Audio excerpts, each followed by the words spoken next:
Hello students, ਅੱਜ ਇਸ video lesson ਦੇ ਵਿੱਚ ਅਸੀਂ ਗੱਲ ਕਰਾਂਗੇ ਲੌਗ ਦੇ ਬਾਰੇ, ਲੌਗ ਟੇਬਲ ਦੇ ਬਾਰੇ, ਐਂਟੀ ਲੌਗ ਦੇ ਬਾਰੇ ਤੇ ਐਂਟੀ ਲੌਗ ਦੇ ਟੇਬਲ ਦੇ ਬਾਰੇ। ਠੀਕ ਹੈ, ਟੇਬਲ ਨੂੰ ਆਪਾਂ ਕਿਵੇਂ ਯੂਜ਼ ਕਰਨਾ ਹੈ ਉਹ ਡਿਸਕਸ ਕਰਾਂਗੇ ਆਪਾਂ। ਸਭ ਤੋਂ ਪਹਿਲਾਂ ਅਸੀਂ ਲੌਗ ਦੀ ਥੋੜੀ ਜਿਹੀ ਗੱਲ ਕਰ ਲਈਏ ਕਿ ਲੌਗ ਸਾਡੇ ਕੋਲ ਹੈ ਕੀ, ਲੌਗ ਦਾ ਮਤਲਬ ਸਾਡੇ ਕੋਲ ਕੀ ਹੁੰਦਾ ਹੈ, ਲੌਗਰਿਥਮ। ਠੀਕ ਹੈ, ਜਦੋਂ ਅਸੀਂ ਲਿਖਦੇ ਹਾਂ ਲੌਗ ਤੇ ਇਹਦੇ ਵਿੱਚ ਇੱਕ ਤੇ ਸਾਡੇ ਕੋਲ ਇੱਥੇ ਆਰਗੂਮੈਂਟ ਹੁੰਦਾ ਹੈ, ਮੰਨ ਲਓ ਇਹ ਸਾਡੇ ਕੋਲ b ਹੈ, ਔਰ ਇੱਕ ਸਾਡੇ ਕੋਲ ਬੇਸ ਹੁੰਦਾ ਹੈ, ਉਹਨੂੰ ਅਸੀਂ a ਲਿਖ ਲੈਣੇ ਆ and it is equal to x।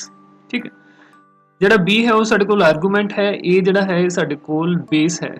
तो b ਦੀ ਵੈਲਿਊ ਜਿਹੜੀ ਉਹ ਕੀ ਹੋ ਸਕਦੀ ਹੈ, ਜਿਹੜੀ b ਦੀ ਵੈਲਿਊ ਹੈ ਹਮੇਸ਼ਾ ਪੋਜ਼ਿਟਿਵ ਹੀ ਹੁੰਦੀ ਹੈ, ਮਤਲਬ ਪੋਜ਼ਿਟਿਵ ਨੰਬਰ ਦਾ ਹੀ ਜਿਹੜਾ ਲੌਗ ਹੈ ਉਹ ਡਿਫਾਈਨਡ ਹੁੰਦਾ ਹੈ। b ਦੀ ਵੈਲਿਊ ਕਦੇ ਅਸੀਂ ਨੈਗੇਟਿਵ ਨਹੀਂ ਲੈ ਸਕਦੇ, ਨੈਗੇਟਿਵ ਨੰਬਰ ਦਾ ਲੌਗ ਕਦੇ ਵੀ ਨਹੀਂ ਹੁੰਦਾ। ठीक है, और अगर log ऑफ 0 ਦੀ ਗੱਲ ਕਰੀਏ, ਬੇਸ ਸਾਡੇ ਕੋਲ ਕੁਝ ਵੀ ਹੋਏ, ਅਗਰ 0 ਦਾ ਅਸੀਂ log ਦੇਖਦੇ ਹਾਂ ਤਾਂ ਉਹਨੂੰ ਅਸੀਂ ਬੋਲਦੇ ਹਾਂ ਕਿ ਸਾਡੇ ਕੋਲ ਮਾਈਨਸ ਇਨਫਿਨਿਟੀ ਨੂੰ ਅਪਰੋਚ ਕਰਦਾ ਪਿਆ, ਮਤਲਬ 0 ਦਾ log ਜਿਹੜਾ ਕੋਈ ਰੀਅਲ ਵੈਲਿਊ ਨਹੀਂ ਹੁੰਦੀ, ਬਟ ਮਾਈਨਸ ਇਨਫਿਨਿਟੀ ਅਸੀਂ ਬਹੁਤ ਕੇਸਿਸ ਦੇ ਵਿੱਚ ਇਹਨੂੰ ਯੂਜ਼ ਕਰ ਲੈਂਦੇ ਹਾਂ। ਬਾਕੀ ਇਸ ਤੋਂ ਇਲਾਵਾ ਨੈਗੇਟਿਵ ਨੰਬਰ ਦਾ ਕੋਈ log ਨਹੀਂ ਹੁੰਦਾ, but positive numbers the he log ਜਿਹੜਾ ਐਗਜ਼ਿਸਟ ਕਰਦਾ ਸਾਡੇ ਕੋਲ। ਤਾਂ b ਦੀ ਵੈਲਿਊ ਤਾਂ ਹਮੇਸ਼ਾ ਜਿਹੜੀ ਉਹ ਸਾਡੇ ਕੋਲ ਪੋਜ਼ਿਟਿਵ ਹੀ ਹੋਣੀ ਚਾਹੀਦੀ ਹੈ। ਉਸ ਤੋਂ ਬਾਅਦ ਅਗਰ a ਦੀ ਗੱਲ ਕਰੀਏ, a the value we positive ਹੀ ਹੋਏਗੀ, a 0 ਤੋਂ ਹਮੇਸ਼ਾ ਹੀ ਬੜਾ ਹੋਏਗਾ, a 1 ਤੋਂ ਛੋਟਾ ਹੋਏਗਾ ਜਾਂ ਫਿਰ 1 ਤੋਂ ਵੱਡਾ ਹੋਏਗਾ। ਮਤਲਬ ਕਿ a ਦੀ ਵੈਲਿਊ ਜਿਹੜੀ ਆ ਉਹ ਪੋਜ਼ਿਟਿਵ ਰਹੇਗੀ, ਬਟ a ਦੀ ਵੈਲਿਊ 1 ਦੇ ਇਕੁਅਲ ਨਹੀਂ ਹੋ ਸਕਦੀ। ਇਹਨੂੰ ਆਪਾਂ ਐਵੇਂ ਲਿਖ ਸਕਦੇ ਹਾਂ ਕਿ a is greater than 0 but a is not equal to 1। ठीक है, तो ये तो होगी साडे कोल बेस दी ते आर्गूमेंट दी गल। उस तो बाद ये x साडे कोल हुंदा की है, ਇਹਦਾ ਕੀ ਮਤਲਬ ਹੈ, ਇਹਨੂੰ ਵੀ ਥੋੜਾ ਜਿਹਾ ਅਸੀਂ ਸਮਝ ਲੈਂਦੇ ਹਾਂ। ਜਦੋਂ ਅਸੀਂ ਲਿਖਦੇ ਹਾਂ log of b to the base a, ਇੱਥੇ ਸਾਡੇ ਕੋਲ ਉਹ ਵੈਲਿਊ ਆਣੀ ਹੁੰਦੀ ਹੈ ਕਿ a ਦੀ ਅਸੀਂ ਕੀ ਪਾਵਰ ਕਰੀਏ ਕਿ ਉਹ ਸਾਡੇ ਕੋਲ b ਦੇ ਬਰਾਬਰ ਹੋ ਜਾਏ। a ਦੀ ਅਸੀਂ ਕੀ ਪਾਵਰ ਕਰੀਏ ਕਿ ਉਹ ਸਾਡੇ ਕੋਲ ਆਰਗੂਮੈਂਟ ਦੇ ਇਕੁਅਲ ਹੋ ਜਾਏ। ਫॉर एग्जांपल अगर असी गल करते हैं log of 8 to the base 2, base साढ़े कोल 2 है तो आर्गूमेंट साढ़े कोल 8 है, तो 2 की असी की पार करिए कि साढ़े कोल 8 के इक्वल हो जाएगा 3।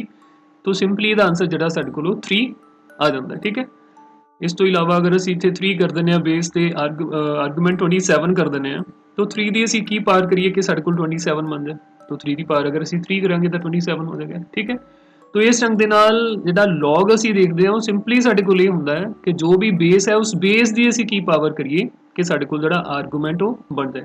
इस ढंग के नाल कुछ आपां लिखते हैं, बहुत ईजीली तुसीं उन्हां दे आंसर जिहड़े दस सकते हो। log आपां बेस 10 ले लीए और अंदर इत्थे मैं ले ला 100, तो एक ही हो जाएगा, ये साडे कोल 2 हो जाएगा क्योंकि 10⁻2 साडे कोल 100 दे इक्वल हुंदा है।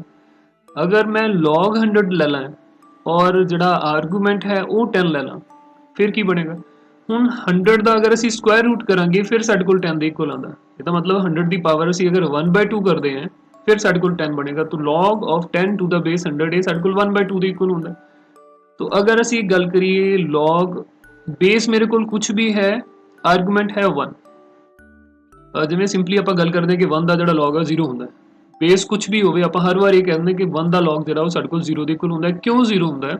क्योंकि बेस साढ़े कोल इत्थे कुछ भी होए उसकी असी की पावर करिए कि साढ़े कोल जिहड़ा आंसर है 1 बन जाए 0, सिंपली क्योंकि a रेज़ टू पावर 0 साढ़े कोल 1 दे इक्वल हुंदा है। इसलिए log of 1 ऑलवेज 0, इत्थे साढ़े कोल log of 1 is always 0। a the value साढ़े कोल कुछ भी होए, a साढ़े कोल 10 होए, अगर असी log of 1 देखते हैं टू द बेस 10, ये भी साढ़े कोल जिहड़ा 0 हुंदा है। अगर बेस असी e ले लैंदे हैं, ठीक है, 1 फिर भी साढ़े कोल 0 हुंदा है। इस तो इलावा कोई होर 7 ले लो, ठीक है, 1 लवांगे तो भी साढ़े कोल 0। तो इत्थे साढ़े कोल बेस जो मर्जी होए 1 की वैल्यू हमेशा जी log 1 जिहड़ा हमेशा 0 होएगा। क्यों? क्योंकि बेस की पावर 0 करांगे तो साढ़े कोल 1 इक्वल बनता है। ठीक है, तो इसे ढंग दे नाल अगर साढ़े कोल आर्गूमेंट ते बेस दोनों इक्वल हों, बेस भी a है तो आर्गूमेंट भी a है, तो a की पार करिए कि साढ़े कोल a दी इक्वल हो जाए, सिंपली आंसर है 1। ठीक है ना, तो अगर बेस साढ़े कोल ਤੇ ਆਰਗੂਮੈਂਟ ਦੋਨੋਂ ਸੇਮ ਹੋ ਜਾਂਦੇ ਨੇ, ਇਹਦੀ ਵੈਲਿਊ ਸਾਡੇ ਕੋਲ 1 ਹੀ ਰਹਿੰਦੀ ਹੈ। ਇਸ ਲਈ ਜਨਰਲੀ ਆਪਾਂ ਕਈ ਵਾਰ ਕੈਲਕੂਲੇਸ਼ਨ ਦੇ ਵਿੱਚ log e ਦੀ ਵੈਲਿਊ ਜਿਹੜੀ 1 ਲੈਂਦੇ ਆ, ਉਹ ਉਸ ਵੇਲੇ 1 ਹੁੰਦੀ ਜਦੋਂ ਬੇਸ ਵੀ ਸਾਡੇ ਕੋਲ e ਹੋਏਗਾ। ਅਗਰ ਬੇਸ ਸਾਡੇ ਕੋਲ e ਤੋਂ ਇਲਾਵਾ ਕੁਝ ਹੋਰ ਹੈ ਫਿਰ log e ਦੀ ਵੈਲਿਊ ਜਿਹੜੀ ਉਹ 1 ਨਹੀਂ ਹੁੰਦੀ। ਠੀਕ ਹੈ, इसी ढंग दे नाल log 10 अगर असी 1 लै रहे हैं दैट मीनस उस वेले बेस भी असी उहदा 10 लै रहे हैं तां उहदी वैल्यू 1 है। अगर बेस साडे कोल डिफरेंट है 10 तो फिर असी जिहड़ा वैल्यू है 1 नहीं लिख सकते, ठीक है। तो आर्गूमेंट ते बेस अगर दोनों इक्वल ने तो साडे कोल हमेशा जिहड़ी वैल्यू है वो 1 दी इक्वल। तो बाद अगर असी गल करते हैं कुछ इहो ਜਿਹੇ नंबर्स दी जिवें log 10 ऑफ 4 3 2 1 आपां ਇਹ कर ਲਈਏ। ਹੁਣ 10 ਦੀ ਕੀ ਪਾਵਰ ਕਰੀਏ ਅਸੀਂ ਕਿ ਸਾਡੇ ਕੋਲ 4 3 2 1 ਆ ਜਾਏ, नहीं दस सकते। ਜਾਂ कुछ होर आपां वैल्यूज़ ले लीए, log 10 है इत्थे अंदर मैं ले ला 117 ले ला, ठीक है। तो हुण 10 की की पार करिए कि मेरे को 117 बन जाए, तो वो भी आपां नहीं दस सकते। तो इहो ਜਿਹੇ ਜਿਹੜੇ क्वेश्चनस हैगे आ इन्हां नूं सॉल्व करन दे लई फिर सानूं टेबल की जिहड़ी जरूरत वो पैंदी है, ठीक है। अदरवाइज जे साडे कोल आर्गूमेंट जिहड़ा है वो बेस का कुछ ना कुछ पावर है या बेस जिहड़ा वो आर्गूमेंट की कुछ ना कुछ पावर है तो असीं आसानी दे नाल जिवें आपां डिस्कस करके आए हैं उपर तो आपां जिहड़े उहदा आंसर जिहड़ा दे सकते हैं क्वेश्चन का। बट अगर साडे कोल इस ढंग का कुछ ना कुछ बन जाता है जिथे साडे कोल बेस की कुछ भी पावर साडे ध्यान च नहीं आ रही कि आर्गूमेंट बन जाए, वो क्वेश्चनस नूं असीं फिर सॉल्व करते हैं टेबल की मदद के नाल, ठीक है। हुण इहदे लई की चीज़ां ध्यान दे विच रखणियां, log 10 का टेबल असी देखांगे सीखांगे क्योंकि इहदी ही सानूं जरूरत पैंदी है। अंदर वैल्यू साडे कोल कुछ भी होए तो सिंपली जिहड़ा इहदा आंसर है वो दो पार्ट्स दे विच बनदा, एक साडे कोल बनदा है करैक्टरिस्टिक प्लस मैंटिसा, ठीक है। करैक्टरिस्टिक प्लस मैंटिसा ये दोनों चीज़ां असी कैलकुलेट करनियां होंदियां। जिहड़ा करैक्टरिस्टिक है ये तां सिंपली नंबर नूं देख के जिहड़ा समझ आ जांदा है कि कोई भी नंबर है उहदा करैक्टरिस्टिक साडे कोल की होएगा। जिहड़ा मैंटिसा है इनू देखण दे लई सानूं टेबल की जिहड़ी जरूरत हो पैंदी है, ठीक है। फॉर एग्जांपल हुण अगर असी इहदी गल करिए log of 4321 to the base 10 is equal to 3.6356, ठीक है। ਇਹਦੀ ਜਿਹੜੀ ਵੈਲਿਊ ਹੈ ਉਹ ਸਾਡੇ ਕੋਲ ਇਹ ਹੁੰਦੀ ਹੈ। ਹੁਣ ਇਹ ਕਿਵੇਂ ਆਪਾਂ ਟੇਬਲ ਤੋਂ ਵੀ ਲਿਖਣੀ ਸਿੱਖਾਂਗੇ, ਕਿਵੇਂ ਅਸੀਂ ਇਹਨੂੰ ਫਾਈਂਡ ਕਰਨਾ। तो ਇਹਦੇ 'ਚ ਜਿਹੜਾ 3 ਹੈ ਉਹ ਸਾਡੇ ਕੋਲ ਕਰੈਕਟਰਿਸਟਿਕ ਪਾਰਟ ਹੁੰਦਾ ਜਿਹੜਾ ਇੰਟੈਗਰਲ ਪਾर्ट है, ठीक है। बाकी ਜਿਹੜਾ ਸਾਡੇ ਕੋਲ फ्रैक्शनल पार्ट है ਇਹਨੂੰ ਅਸੀਂ ਮੈਂਟੀਸਾ ਬੋਲਦੇ ਹਾਂ, ठीक है। तो ਕਰੈਕਟਰਿਸਟਿਕ ਜਿਹੜਾ ਕਿਵੇਂ ਪਤਾ ਕਰਨਾ ਹੈ ਇਹ ਆਪਾਂ ਹੁਣੇ ਹੀ ਸਿੱਖਾਂਗੇ। ਇਹ ਮੈਂਟੀਸਾ ਇਹ ਅਸੀਂ ਟੇਬਲ ਤੋਂ ਕੈਲਕੂਲੇਟ ਕਰਨਾ ਸਿੱਖਾਂਗੇ, ठीक है। ਹੁਣ ਜਿੱਦਾਂ ਇਹਦੇ 'ਚ ਦੇਖੋ ਸਿੰਪਲੀ ਤੁਸੀਂ ਕੀ ਕਰਨਾ ਹੈ, ਕਿਸੇ ਵੀ ਨੰਬਰ ਜੋ ਵੀ ਸਾਨੂੰ ਨੰਬਰ ਦਿੱਤਾ ਹੋਇਆ ਜਿਸ ਨੰਬਰ ਦਾ ਅਸੀਂ ਲੌਗ ਦੇਖਣਾ ਹੈ, ਜਿਵੇਂ 4321 ਹੈ तो 4321 ਨੂੰ ਸਾਇੰਟੀਫਿਕ ਫਾਰਮ ਦੇ ਵਿੱਚ ਅਸੀਂ ਲਿਖ ਲੈਣਾ। ਸਾਇੰਟੀਫਿਕ ਫਾਰਮ ਦਾ ਮਤਲਬ 4.321 into 10 raised to power जो भी ਸਾਡੇ ਕੋਲ ਨੰਬਰ ਆਏਗਾ ਉਹ ਅਸੀਂ ਲਿਖ ਦਾਂਗੇ। ਜਿਵੇਂ ਇਸ ਕੇਸ ਦੇ ਵਿੱਚ ਹੁਣ ਸਾਡੇ ਕੋਲ ਜਿਹੜਾ ਇੱਥੇ 3 ਹੈਗਾ 10 raised to power 3 ਹੈ ਨਾ, तो 4321 ਦਾ ਜਦੋਂ ਵੀ ਅਸੀਂ ਲੌਗ ਦੇਖਣਾ ਤਾਂ ਉਹਦੇ ਵਿੱਚ ਜਿਹੜਾ ਕਰੈਕਟਰਿਸਟਿਕ ਹੈ ਉਹ ਸਾਡੇ ਕੋਲ ਕੀ ਹੋ ਜਾਏਗਾ, ਇਹ ਨੰਬਰ 3 ਹੋ ਜਾਏਗਾ। ਤੁਸੀਂ ਇੱਥੇ ਦੇਖ ਸਕਦੇ ਹੋ ਹੈ, ਠੀਕ ਹੈ। ਇਸ ਤੋਂ ਇਲਾਵਾ ਜੇ ਅਗਰ ਨੰਬਰ ਮੇਰੇ ਕੋਲ ਹੈ 4.321 ਹੁਣ ਇਹ ਪਹਿਲਾਂ ਹੀ ਸਾਡੇ ਕੋਲ ਜਿਹੜਾ ਪੁਆਇੰਟ ਹੈ ਉਹ 1 ਡਿਜਿਟ ਤੋਂ ਬਾਅਦ ਹੈ ਜਾਂ ਪੁਆਇੰਟ ਤੋਂ ਅੱਗੇ ਡੈਸੀਮਲ ਤੋਂ ਅੱਗੇ ਸਾਡੇ ਕੋਲ 1 ਡਿਜਿਟ ਹੀ ਹੈ। तो ਇਹਦੇ ਵਿੱਚ ਜਦੋਂ ਅਸੀਂ ਇਹਨੂੰ ਸਾਇੰਟੀਫਿਕ ਫਾਰਮ 'ਚ ਲਿਖਾਂਗੇ ਸਾਡੇ ਕੋਲ 4.32 into 10 raised to power 0 ਬਣ ਜਾਏਗਾ। ਦੈਟ ਮੀਨਸ ਜਦੋਂ ਇਹਦਾ ਅਸੀਂ ਦੇਖਾਂਗੇ ਲੌਗ ਤਾਂ ਉਹਦੇ 'ਚ ਜਿਹੜਾ ਸਾਡੇ ਕੋਲ ਕਰੈਕਟਰਿਸਟਿਕ ਪਾਰਟ ਹੈ ਉਹ ਕੀ ਹੋ ਜਾਏਗਾ, 0 ਹੋ ਜਾਏਗਾ, ਠੀਕ ਹੈ। 0 point ਸਮਥਿੰਗ ਕੁਝ ਸਾਡੇ ਕੋਲ ਆਂਸਰ ਜਿਹੜਾ ਇਹਦਾ ਬਣੇਗਾ, ਠੀਕ ਹੈ। ਇਸ ਤੋਂ ਇਲਾਵਾ ਜੇ ਅਸੀਂ ਗੱਲ ਕਰੀਏ ਅਗਰ ਮੇਰੇ ਕੋਲ ਹੋ ਜਾਏ 0.4321 ਹੁਣ ਇਹਨੂੰ ਅਗਰ ਸਾਇੰਟੀਫਿਕ ਫਾਰਮ 'ਚ ਅਸੀਂ ਕਨਵਰਟ ਕਰਨਾ ਹੋਏ ਇਹ ਸਾਡੇ ਕੋਲ ਬਣੇਗਾ 4.321 into 10 raised to power -1। तो इस केस ਦੇ ਵਿੱਚ ਹੁਣ ਜਿਹੜਾ ਇਹ -1 ਹੈ ਉਹ ਸਾਡੇ ਕੋਲ ਕਰੈਕਟਰਿਸਟਿਕ ਪਾਰਟ ਜਿਹੜਾ ਇਹਦਾ ਬਣ ਜਾਏਗਾ, ਠੀਕ ਹੈ। ਮੈਂਟਿਸ ਆਪਾਂ ਪਤਾ ਕਰ ਲਾਂਗੇ ਬਟ ਕਰੈਕਟਰਿਸਟਿਕ ਪਾਰਟ ਜਿਹੜਾ ਉਹ ਸਾਡੇ ਕੋਲ -1 ਆ ਜਾਏਗਾ। तो ਇਸ ਢੰਗ ਦੇ ਨਾਲ ਤੁਸੀਂ ਬਹੁਤ ਈਜ਼ੀਲੀ ਕਰੈਕਟਰਿਸਟਿਕ ਪਾਰਟ ਨੂੰ ਜਿਹੜਾ ਉਹ ਫਾਈਂਡ ਕਰ ਸਕਦੇ ਆ ਪਹਿਲਾਂ ਲੌਗ ਦੇ ਵਿੱਚ, ਠੀਕ ਹੈ। ਸਿੰਪਲੀ ਸਾਇੰਟੀਫਿਕ ਫਾਰਮ ਦੇ ਵਿੱਚ ਲਿਖੋ into 10 raised to power ਜੋ ਵੀ ਐਕਸਪੋਨੈਂਟ ਬਣਦਾ ਉਹਨੂੰ ਯੂਜ਼ ਕਰਕੇ ਉਹ ਅਸੀਂ ਐਜ਼ ਅ ਕਰੈਕਟਰਿਸਟਿਕ ਉਹਨੂੰ ਅਸੀਂ ਯੂਜ਼ ਕਰਾਂਗੇ, ਠੀਕ ਹੈ। ਹੁਣ ਗੱਲ ਆ ਗਈ ਮੈਂਟਿਸਾ ਦੀ। मैंटिसा ਅਸੀਂ ਕਿਵੇਂ ਕੈਲਕੂਲੇਟ ਕਰਦੇ ਹਾਂ, ਠੀਕ ਹੈ। ਹੁਣ 4321 ਹੈ, ਹੁਣ ਅਸੀਂ ਟੇਬਲ ਤੇ ਜਾਵਾਂਗੇ ਪਹਿਲਾਂ। तो ਇਹ ਸਾਡੇ ਕੋਲ ਟੇਬਲ ਹੈ ਲੌਗ ਦੀ ਜਿਹਦੀ ਅਸੀਂ ਗੱਲ ਕਰਕੇ ਆਏ ਹਾਂ ਉਹ ਹੈ ਸਾਡੇ ਕੋਲ log of 10 4321 is equal to 3.6356, ਠੀਕ ਹੈ। ਹੁਣ ਇਹਦੇ ਵਿੱਚ 3 ਕਿਵੇਂ ਪਤਾ ਕਰਨਾ ਹੈ ਉਹ ਅਸੀਂ ਪਹਿਲਾਂ ਗੱਲ ਕਰ ਲਈ, ਠੀਕ ਹੈ ਨਾ। 3 ਕਰੈਕਟਰਿਸਟਿਕ ਪਾਰਟ ਜਿਹੜਾ ਹੁਣ ਮੈਂਟਿਸਾ ਦੀ ਅਗਰ ਗੱਲ ਕਰੀਏ तो ये जो नंबर है साढ़े कोल 4321 ये अगर डेसीमल किते होए भी उन्होंने असीं इग्नोर कर देना, सिंपली ये वैल्यूज़ लो। तो सब तो पहला जिहड़ियां साढ़े कोल पहला वालियां दो वैल्यूज़ ने, पहला वाले 2 डिजिट ने 43 साढ़े कोल बनदा है। तो टेबल दे विच असीं जिहड़ा फर्स्ट कॉलम है साढ़े कोल तुसीं देखो पहला टेबल नूं इहदे साढ़े कोल ये फर्स्ट कॉलम है, इत्थे वैल्यूज़ जिहड़ियां लिखियां होईयां 10 to 44 जिहड़ा फर्स्ट पेज दे उत्ते हैगियां ने। इस तो बाद अगलियां वैल्यूज़ जिहड़ियां ओह 55 to ਨੈਕਸਟ 99 ਤੱਕ ਦੂਸਰੇ ਪੇਜ ਦੇ ਉੱਤੇ ਹੈਗੀਆਂ ਨੇ, ਠੀਕ ਹੈ। तो ਇਹਦੇ ਵਿੱਚ ਜੇ ਆਪਾਂ ਗੱਲ ਕਰੀਏ ਇਹ ਫਰਸਟ ਕਾਲਮ ਤੋਂ ਬਾਅਦ ਸਾਡੇ ਕੋਲ ਜਿਹੜੇ ਇੱਥੇ ਨੰਬਰਸ ਦਿੱਤੇ ਹੋਏ ਨੇ ਫਰਸਟ ਰੋ ਦੇ ਵਿੱਚ 0 to 9 ਇਹ ਕਾਲਮ ਨੇ ਸਾਡੇ ਕੋਲ। ਇਸ ਤੋਂ ਬਾਅਦ ਫਿਰ ਅੱਗੇ ਮੀਨ ਡਿਫਰੈਂਸ ਦੇ ਨੀਚੇ ਸਾਡੇ ਕੋਲ ਇਹਦੇ ਬਿਲੋ ਫਿਰ ਸਾਡੇ ਕੋਲ ਜਿਹੜੇ ਕਾਲਮ ਦਿੱਤੇ ਹੋਏ ਨੇ ਇਹਦੇ ਵਿੱਚ ਵੀ ਵੈਲਿਊ ਸਾਡੇ ਕੋਲ ਜਿਹੜੀਆਂ 1 2 3 4 5 6 ਅਪ ਟੂ 9 ਹੈਗੀਆਂ ਨੇ। ਹੁਣ ਅਸੀਂ ਇਹਨੂੰ ਯੂਜ਼ ਕਿਵੇਂ ਕਰਨਾ ਉਹ ਆਪਾਂ ਦੇਖਾਂਗੇ, ਠੀਕ ਹੈ। ਨੰਬਰ ਹੈ ਸਾਡੇ ਕੋਲ 4321 ਤੋਂ ਇਹਦੇ ਫਰਸਟ 2 ਡਿਜਿਟਸ ਜਿਹੜੇ ਚੱਕ ਲਓ 43। ਇਹਦਾ ਮਤਲਬ ਕੀ ਹੈ ਕਿ ਅਸੀਂ ਜਿਹੜਾ ਫਰਸਟ ਕਾਲਮ ਹੈ ਉਹਦੇ ਵਿੱਚ 43 ਨੰਬਰ ਦੇਖਣਾ ਕਿੱਥੇ ਆਏਗਾ। तो फर्स्ट कॉलम ਦੇ ਵਿੱਚ ਜਿਹੜਾ 43 ਨੰਬਰ ਹੈ ਉਹ ਸਾਡੇ ਕੋਲ ਇਹ ਇੱਥੇ ਬਣ ਜਾਂਦਾ ਹੈ, ਠੀਕ ਹੈ। ਆ ਵਾਲਾ 43 ਦੇ ਨਾਲ ਆਪਾਂ ਇੱਥੇ ਮਾਰਕ ਕਰ ਲੈਣੇ ਦੀ ਸਾਨੂੰ ਜ਼ਰੂਰਤ ਪਏਗੀ। तो 43 ਦੇ ਵਿੱਚ ਇਸ ਕਾਲਮ ਦੇ ਵਿੱਚ ਇਸ ਤੋਂ ਬਾਅਦ ਅਗਲਾ ਡਿਜਿਟ ਸਾਡੇ ਕੋਲ ਕੀ ਹੈ 2। ਇਹਦਾ ਮਤਲਬ 43 ਅਸੀਂ ਇੱਥੋਂ ਲੈ ਲਿਆ ਫਰਸਟ ਕਾਲਮ ਚੋਂ, 2 ਜਿਹੜਾ ਅਸੀਂ ਇਸ ਰੋ ਦੇ ਵਿੱਚੋਂ ਦੇਖਣਾ ਹੈ ਸਾਡੇ ਕੋਲ 2 ਹੈ। तो ਸੈਕੰਡ ਕਾਲਮ ਦੇ ਵਿੱਚ ਅਸੀਂ ਨੀਚੇ ਜਾਵਾਂਗੇ, ਸੈਕਿੰਡ ਕਾਲਮ ਦੇ ਵਿੱਚ ਨੀਚੇ ਜਾਵਾਂਗੇ तो 43 ਦੇ ਸਾਹਮਣੇ ਸੈਕਿੰਡ ਇਹ ਜਿਹੜਾ ਸਾਡੇ ਕੋਲ 2 ਨੰਬਰ ਸੀਗਾ ਉੱਪਰ ਉਹਦੇ ਨੀਚੇ ਜਿਹੜੀ ਵੈਲਿਊ ਸਾਡੇ ਕੋਲ ਉਹ ਬੰਦੀ ਪਈ ਹੈ 6355 ਇਹਨੂੰ ਅਸੀਂ ਨੋਟ ਕਰ ਲੈਣਾ, ਠੀਕ ਹੈ 6355, ਠੀਕ ਹੈ ਇਹ ਵਾਲੀ ਵੈਲਿਊ। ਇਸ ਤੋਂ ਬਾਅਦ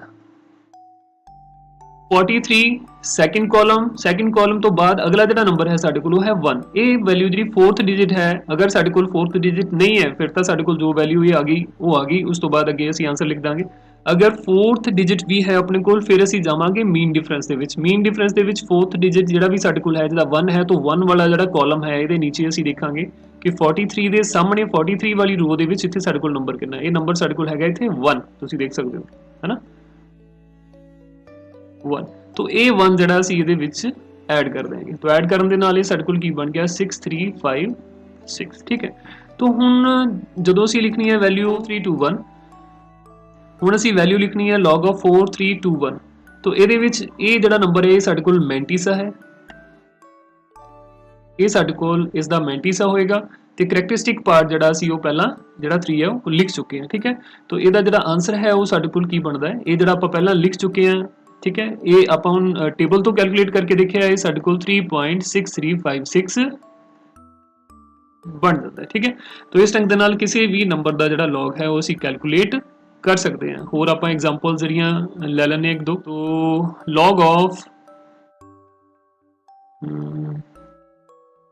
3.421, ठीक है 3.421 का असी लॉग जो चेक करना है। तो ये जे असी पहला करैक्टरिस्टिक पार्ट की गल करिए तो क्योंकि अगर ਅਸੀਂ ਇਸ ਨੰਬਰ ਨੂੰ ਸਾਇੰਟੀਫਿਕ ਫਾਰਮ ਦੇ ਵਿੱਚ ਲਿਖਦੇ ਹਾਂ ਤਾਂ ਸਾਡੇ ਕੋਲ ਜਿਹੜੀ 10 ਦੀ ਪਾਵਰ ਹੈ ਉਹ ਕੀ ਬਣੇਗੀ 0 ਹੀ ਬਣੇਗੀ। 3.421 equals to 10 raised to power this is equal to 3.421 into 10 raised to power 0। that means ਜਿਹੜਾ ਕਰੈਕਟਰਿਸਟਿਕ ਪਾਰਟ ਹੈ ਸਾਡੇ ਕੋਲ ਉਹ ਬਣ ਗਿਆ 0 ਜੋ ਵੀ 10 ਦੀ ਪਾਵਰ ਸੀ। ਉਸ ਤੋਂ ਬਾਅਦ ਗੱਲ ਆਉਂਦੀ ਹੈ ਮੈਂਟੀਸਾ ਦੀ। ਮੈਂਟੀਸਾ ਦੇ ਲਈ ਫਿਰ ਅਸੀਂ ਕੀ ਕਰਨਾ ਹੈ, ਜਿਵੇਂ ਪਹਿਲਾਂ ਗੱਲ ਕੀਤੀ ਸੀ ਕਿ ਜੇ ਇੱਥੇ ਡੈਸੀਮਲ ਹੈ ਵੀ ਉਹਨੂੰ ਅਸੀਂ ਇਗਨੋਰ ਕਰ ਦੇਣਾ। ਸਿੰਪਲੀ 34 ਜਿਹੜਾ ਦੇਖੋ 34 ਨੰਬਰ ਫਰਸਟ ਰੋ ਦੇ ਵਿੱਚ ਫਰਸਟ ਕਾਲਮ ਦੇ ਵਿੱਚ, ਉਸ ਤੋਂ ਬਾਅਦ ਅਸੀਂ ਸੈਕਿੰਡ ਕਾਲਮ 'ਚ ਜਾਣਾ ਹੈ। ਅਗਲੇ ਜਿਹੜੇ ਕਾਲਮ ਹੈਗੇ ਨੇ ਇਹਦੇ ਵਿੱਚੋਂ ਸੈਕਿੰਡ ਕਾਲਮ ਦੇ ਕੋਰਸਪੋਂਡਿੰਗ ਆਪਾਂ 34 ਦੇ ਅੱਗੇ ਜਿਹੜੀ ਵੈਲਿਊ ਉਹ ਚੈੱਕ ਕਰਨੀ ਹੈ। ਫਿਰ ਇਹ ਮੀਨ ਡਿਫਰੈਂਸ ਜਿਹੜਾ ਅਸੀਂ ਚੈੱਕ ਕਰਾਂਗੇ ਕਾਲਮ 1 ਦੇ ਵਿੱਚ, ਠੀਕ ਹੈ। तो 34 ਸਾਡੇ ਕੋਲ ਕਿੱਥੇ ਹੈ, ਇਹ ਹੈ ਸਾਡੇ ਕੋਲ 34, ਠੀਕ ਹੈ ਇਹ 34। तो 34 ਨੂੰ ਅੰਡਰਲਾਈਨ ਕਰ ਲੈਣਾ ਇਸ ਪੂਰੀ ਰੋ ਨੂੰ ਮੈਂ। ਉਸ ਤੋਂ ਬਾਅਦ 34 ਫਿਰ ਅੱਗੇ ਵੈਲਿਊ ਸਾਡੇ ਕੋਲ ਹੈ 2। तो 2 मतलब ਸੈਕਿੰਡ ਕਾਲਮ ਹੁਣ ਜਿਹੜਾ ਅਸੀਂ ਇਸ ਕਾਲਮ 'ਚ ਜਾਣਾ, ਠੀਕ ਹੈ। 34 ਦੇ ਸਾਹਮਣੇ ਸੈਕਿੰਡ ਕਾਲਮ ਦੇ ਵਿੱਚ ਜੋ ਸਾਡੇ ਕੋਲ ਵੈਲਿਊ ਹੈ ਉਹ ਅਸੀਂ ਨੋਟ ਕਰ ਲੈਣੀ ਹੈ। ਉਹ ਵੈਲਿਊ ਸਾਡੇ ਕੋਲ ਕੀ ਬਣਦੀ ਪਈ ਹੈ 5340, 5340, ठीक है। तो वैल्यू ਅਸੀਂ ਇੱਥੇ ਲਿਖ ਲੈਂਦੇ ਹਾਂ 5340, ਇਹ ਅਸੀਂ ਮੈਂਟੀਸਾ ਕੈਲਕੂਲੇਟ ਕਰ ਰਹੇ ਹਾਂ, ठीक है। तो ਉਸ ਤੋਂ ਬਾਅਦ ਅਗਲਾ ਜਿਹੜਾ ਡਿਜਿਟ ਹੈ ਸਾਡੇ ਕੋਲ ਹੈ 1। तो ਇਹਦਾ ਮਤਲਬ ਮੀਨ ਡਿਫਰੈਂਸ ਦੇ ਵਿੱਚ ਹੁਣ ਅਸੀਂ ਜਿਹੜਾ 1 ਨੰਬਰ ਦੇ ਨੀਚੇ ਕਾਲਮ ਹੈ ਇਹਦੇ ਵਿੱਚ ਅਸੀਂ 34 ਦੇ ਸਾਹਮਣੇ ਜਿਹੜੀ ਵੈਲਿਊ ਹੈ ਉਹ ਆਪਾਂ ਲਵਾਂਗੇ। ਇਹ ਸਾਡੇ ਕੋਲ ਫਿਰ 1 ਆ ਜਾਂਦੀ ਹੈ, ठीक है। ਇੱਥੇ ਸਾਡੇ ਕੋਲ ਲਾਸਟ ਡਿਜਿਟ ਕੋਈ ਵੀ ਹੋ ਸਕਦਾ ਹੈ 1 to 9 ਕੋਈ ਵੀ ਨੰਬਰ ਹੋ ਸਕਦਾ, ਉਹਦੇ ਨੀਚੇ ਅਸੀਂ ਉਸੇ ਕਾਲਮ ਦੇ ਸਾਹਮਣੇ ਤੇ ਪਹਿਲੇ 2 ਡਿਜਿਟ ਤੋਂ ਜਿਹੜੀ ਸਾਡੇ ਕੋਲ ਜਿਹੜਾ ਨੰਬਰ ਬੰਦਾ ਉਹਦੇ ਸਾਹਮਣੇ ਜੋ ਵੀ ਵੈਲਿਊ ਸਾਡੇ ਕੋਲ ਆਉਂਦੀ ਅਸੀਂ ਕੈਲਕੂਲੇਟ ਕਰ ਲਾਂਗੇ। ਤੋਂ ਦੇਖ ਲਾਂਗੇ। तो ਇਹ 1 ਸਾਡੇ ਕੋਲ ਆਇਆ, 1 ਨੂੰ ਅਸੀਂ ਇਹਦੇ ਵਿੱਚ ਐਡ ਕਰਾਂਗੇ ਤਾਂ ਇਹ ਸਾਡੇ ਕੋਲ ਬਣ ਗਿਆ 5341। तो ਇਹ ਸਾਡੇ ਕੋਲ ਹੁਣ ਬਣ ਜਾਂਦਾ ਹੈ ਮੈਂਟੀਸਾ ਵਾਲਾ ਪਾਰਟ, ठीक है। तो ਸਿੰਪਲੀ ਹੁਣ ਜਿਹੜਾ ਸਾਡੇ ਕੋਲ ਆਨਸਰ ਹੈ ਜੋ ਅਸੀਂ ਕੁਐਸਚਨ ਉੱਪਰ ਲਿਖ ਕੇ ਆਏ ਸੀਗੇ कि 3.421 ਦਾ ਅਸੀਂ log ਦੇਖਣਾ ਹੈ, तो ये साडे कोल बन जाएगा 0 point characteristic part 0 point mantissa part साडे कोल की है 5341 ठीक है। तो इस ढंग दे नाल साडे कोल जिहड़ा इहदा आंसर वो बन जाता है। मैनूं लगदा कि तुहानूं समझ आ गई होएगी चीज़। इस तो इलावा जिहड़ा करैक्टरिस्टिक पार्ट है वो साडे कोल नैगेटिव भी हो सकता है, वो नैगेटिव किस केस हो सकता है ਉਹਦੇ एग्जांपल ਆਪਾਂ ਇੱਕ ਉਹਦੀ भी कर लैंदे। चलो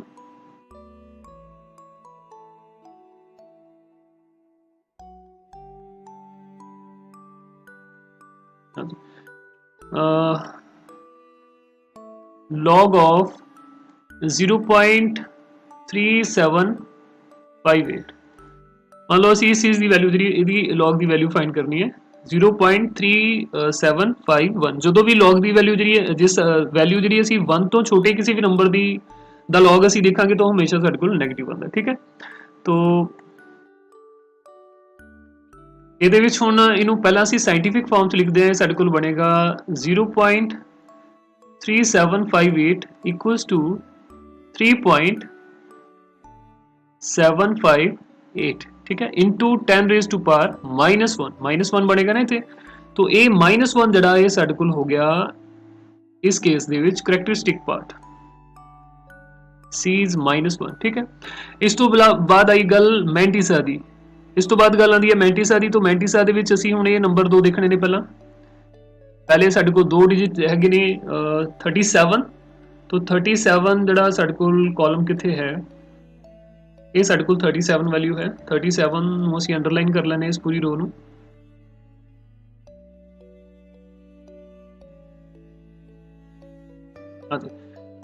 सो ये 37 दे अगे वाला जड़ा रो है वो सारा असीं मार्क कर लिया अंडरलाइन कर लिया।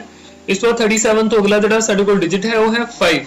तो इथों असीं नंबर देखना है 5 फर्स्ट रो दे विचों 5 दे नीचे वाले कॉलम दे विच जिहड़ा नंबर साडे कोल 37 दे अगे है 5740 ये असीं नोट कर लेना ठीक है 5740।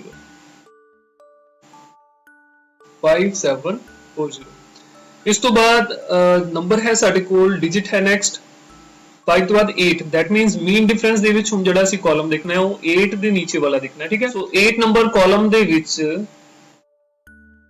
37 दे सामने जिहड़ा नंबर है वो साडे कोल है मीन डिफरेंस दे विच 9 ठीक है। तो ये 9 जिहड़ा असीं वो इस नंबर दे विच ऐड कर देंगे तो ये साडे कोल बन जांदा है 9475 ठीक है। तो ये साडे कोल मैंटिसा हो गया, ये साडे कोल करैक्टरिस्टिक पार्ट हो गया। तो log जड़ा असी बड़ी आसानी दे नाल हुण लिख सकते हैं log की value log of 0.3758 is equal to -1 plus 0.5749 ठीक है। अगे असी पॉइंट जड़ा अपने कोलों लगा देना हुंदा। तो अगर ते दोनों पॉजिटिव है करैक्टरिस्टिक पार्ट भी साडे कोल पॉजिटिव है फिर तो असी सिंपली 1.5749 लिख देने ठीक है। अगर नेगेटिव है तो इहनूं सानूं ऐड जड़ा करना पएगा। ऐड करके जी वैल्यू है साडे कोल वो बन जाती है -0.4251 ठीक है। तो ये साडे कोल log दी वैल्यू है 0.3758 ठीक है। तो आई होप कि log टेबल किवें यूज करना है log दी वैल्यूज आपां किवें देखणियां ने टेबल तो वो तुसीं समझ गए होवोगे।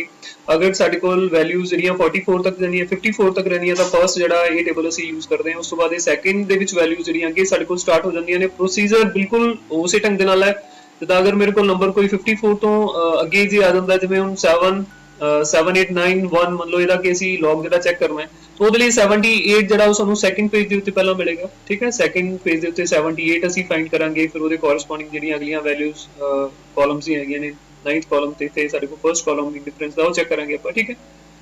ਸੋ ਇਸ ਢੰਗ ਦੇ ਨਾਲ ਕਰੈਕਟਰਿਸਟਿਕ ਪਾਰਟ ਤੇ ਮੈਂਟਿਸਾ ਜਿਹੜਾ ਅਸੀਂ ਕੈਲਕੂਲੇਟ ਕਰਕੇ ਕਿਸੇ ਵੀ ਨੰਬਰ ਦਾ ਜਿਹੜਾ log ਹੈ ਉਹ log ਟੇਬਲ ਤੋਂ वैल्यू फाइंड कर सकते ठीक है। सो इस ढंग दे नाल लॉगरिथम जेड़ा टेबल है इनू असी log वैल्यू देखने वास्ते यूज करते हैं ठीक है। तो नेक्स्ट वीडियो दे विच फिर मैं एंटी लॉग किवें देखना है वो भी शेयर करांगा। Thank you.